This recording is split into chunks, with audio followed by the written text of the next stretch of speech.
Salut, Louange en psaume, épisode 10, part 2.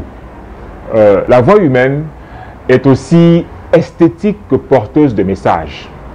Et ces facultés-là, Dieu les a expressément utilisées pour le chant.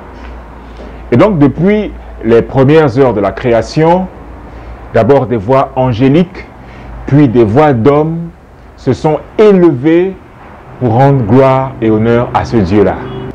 Et même lorsque les différentes théories musicales humaines sont nées, avec les différentes répartitions vocales, Dieu a quand même tenu à conserver aussi bien le côté artistique que prophétique.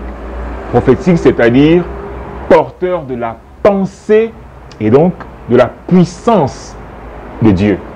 Le livre des psaumes, bien sûr, ne pouvait pas manquer d'en parler. Mais plongeons dans le vif du sujet. Every time you went away, no matter what you,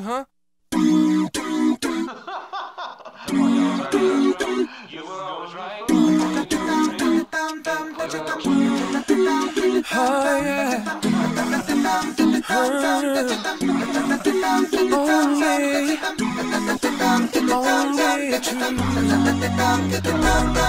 All you ever said before, no matter what it wasn't true. Bon, je vous vois venir. Vous me direz certainement, non mais William, tu exagères. La Bible ne peut quand même pas parler de la répartition vocale telle que nous la connaissons, nous la prenons dans la théorie musicale. La Bible ne peut quand même pas parler du soprano et des autres voix que nous connaissons aujourd'hui. Voyons. Bah, pourtant si. Vous auriez dû mieux lire avant de le penser. Ben, surprise. Il y a même un chant qui a été spécialement conçu, écrit et recommandé pour soprano.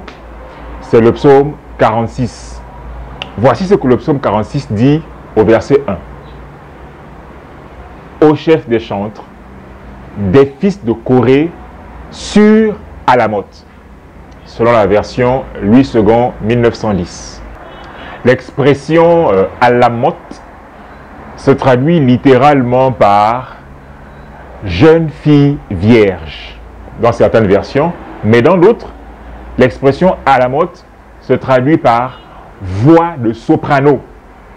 C'est ce que vous lirez dans la version de la Bible annotée et que vous lirez aussi dans la version second 21. Soprano, c'est la voix la plus haute, la plus aiguë chez la femme et chez l'enfant. On dit aussi que c'est la partie la plus haute d'une polyphonie, c'est-à-dire d'un ensemble musical, fût-il vocal ou instrumental. Et oui, le Saint-Esprit avait ordonné qu'on chante le psaume 46 sur voix aiguë. Mais puisque le terme Alamoth est féminin, bon féminin pluriel, on a donc supposé qu'il s'agit d'une voix aiguë de femme, donc soprano.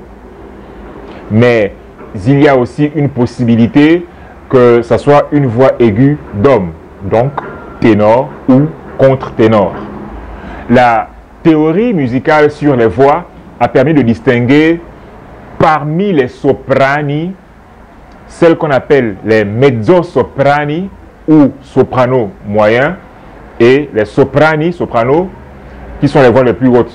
Bon, parfois on parle aussi de sopranino.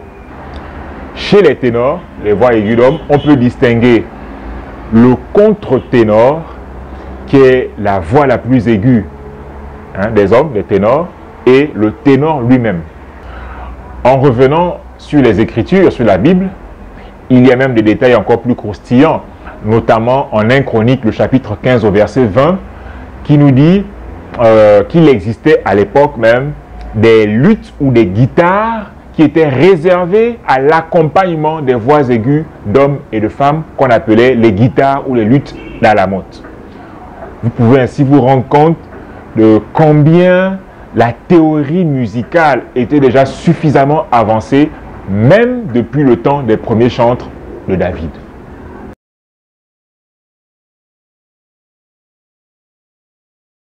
Alors, la question la plus naturelle qui nous vient à l'esprit, c'est celle-ci. Pourquoi Dieu a-t-il donc exigé que le psaume 46 en particulier soit chanté par des voix aiguës? Bon, nous allons essayer de répondre à cette question en 2 temps. Réponse numéro 1, c'est que les voix aiguës sont très souvent les meilleures pour communiquer certaines émotions, surtout les émotions lyriques et dramatiques. Car oui, l'émotion fait partie des ingrédients du chant, du discours, pour qu'il soit mieux capté, mieux accepté par le cœur de l'homme.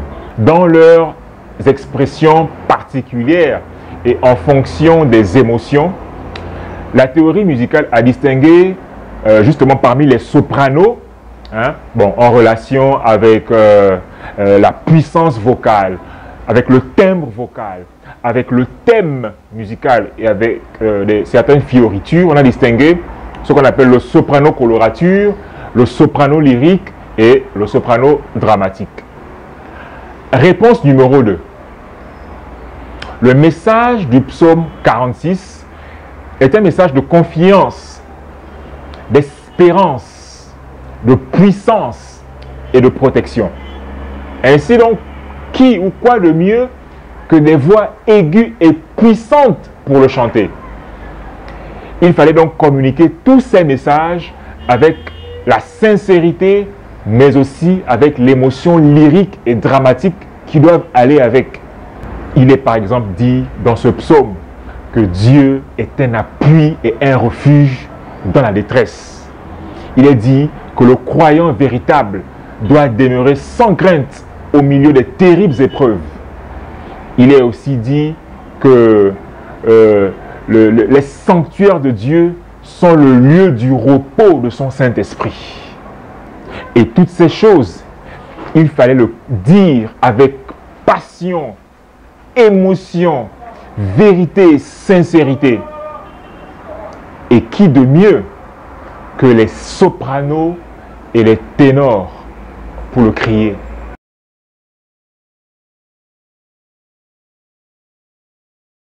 Cependant, il y a ici comme un piège.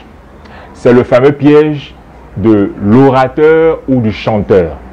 C'est-à-dire que celui qui prêche un message ou qui chante un cantique doit être le premier concerné par les paroles du prêche ou du chant. Il en devient donc en même temps le cobaye et le modèle. En fait, écoutez bien où je veux en venir. Voici ce que le psaume 46 dit sur Dieu. Il dit, c'est Dieu qui a fait cesser les combats jusqu'au bout de la terre. C'est lui qui a brisé l'arc, qui a rompu la lance. Et c'est lui qui a détruit par le feu les chars de guerre. Et ensuite Dieu dit, arrêtez et sachez que je suis Dieu. Je domine sur toutes les nations, je domine sur toute la terre. Ce passage, évidemment, a plusieurs implications, réponses et scénarios possibles. Mais écoutez un peu ma réflexion. La question est donc celle-ci. Pourquoi Dieu a-t-il exigé que ce soit les sopranos et les ténors qui chantent ce cantique où on demande de cesser les conflits et les guerres, qu'elles soient internes ou externes? Bon, là encore, il y a plusieurs réponses possibles. Mais l'une des plus simples, qui va peut-être énerver certains, c'est celle-ci. C'est que les vocalistes aux voix aiguës sont souvent des vecteurs de conflits, de tensions, de disputes et de déchirures dans les groupes de chantres. Je ne sais pas si vous avez remarqué, mais les problèmes d'ego, d'arrogance et d'orgueil mal placé viennent souvent des sopranos et des ténors. Oui, vous pouvez être sûr que les conflits et les guerres dans les groupes sont très souvent causés par eux. Et puisque la repentance et l'humilité ne sont pas leur fort, au bout d'un temps, les groupes finissent par se casser. Alors, une autre question pourrait jaillir de la réponse à la précédente question. C'est pourquoi eux, pourquoi sont-ils toujours, presque toujours à l'origine des conflits dans les groupes? Moi, je ne sais pas trop. Mais si vous êtes une voix aiguë et que vous êtes dans cette situation, le message de Dieu pour vous, que vous devez vivre vous, puis que vous devez crier aux autres qui vivent cette situation-là, ce message est contenu dans les versets 9 et 10 du psaume 46. Dieu dit ceci: j'ai fait cesser les combats jusqu'aux extrémités de la terre. J'ai brisé l'arc et les flèches des mauvaises paroles. J'ai rompu la lance des paroles orgueilleuses. Et j'ai détruit par le feu le char des querelles charnelles. Et il finit en disant ceci: arrêtez, arrêtez, et sachez que je suis Dieu. Je sais qu'on se comprend. À suivre.